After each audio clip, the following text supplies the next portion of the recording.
Kalau kita dengar kata jenderal, yang kebayangkan biasanya soal perang, strategi, dan kemenangan di medan tempur. Tapi gimana kalau ada seorang jenderal yang kemenangan terbesarnya justru bukan karena memenangkan perang, tapi karena dia menolak untuk berperang? Nah, ini adalah kisah tentang satu orang yang berdiri tegak di tengah badai dan menyelamatkan ribuan nyawa hanya dengan satu keputusan, mengatakan tidak.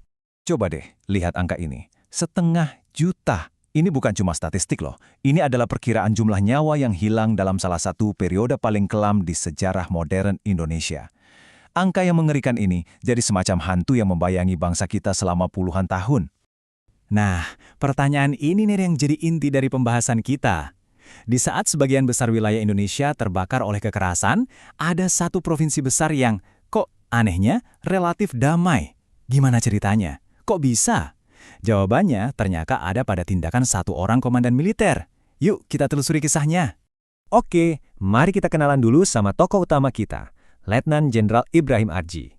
Pada tahun 1960, beliau menjabat sebagai Panglima Kodam Siliwangi, yang artinya beliau bertanggung jawab atas keamanan di seluruh Jawa Barat.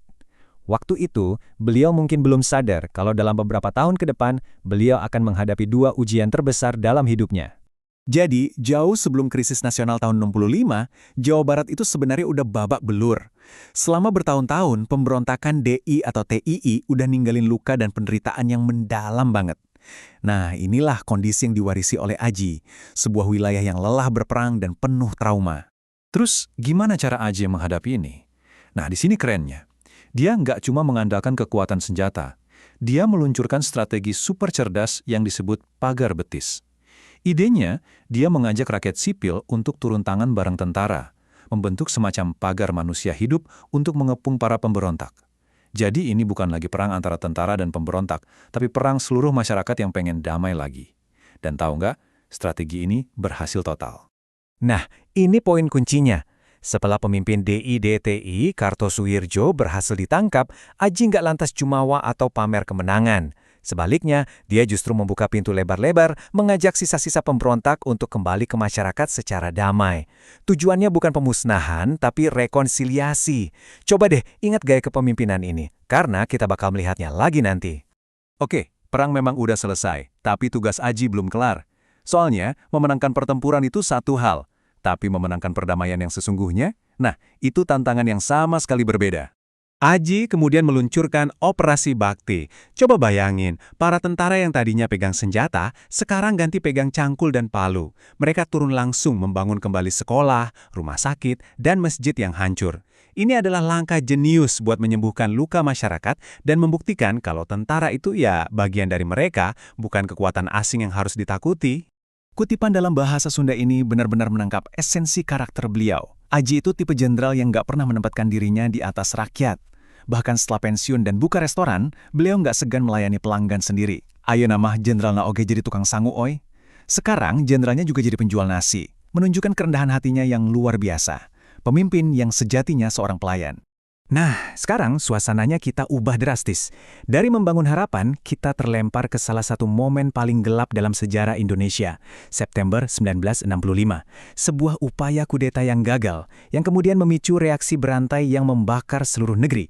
Foto yang agak buram ini kayaknya bisa menangkap suasana teror waktu itu ya. Setelah peristiwa G30S, gelombang penangkapan massal terjadi di mana-mana. Cuma karena sebuah tuduhan simpati terhadap komunis, seseorang bisa langsung dipenjara atau mengalami nasib yang jauh lebih buruk. Indonesia saat itu benar-benar terbakar amarah. Di banyak daerah, massa yang didukung milisi dan beberapa unit tentara memulai perburuan brutal terhadap siapapun yang dituduh sebagai anggota atau simpatisan PKI. Kekacauan dan aksi main hakim sendiri terjadi di mana-mana, seolah tanpa kendali. Di tengah-tengah neraka inilah, Ibrahim Aji di Jawa Barat menghadapi ujian terbesarnya.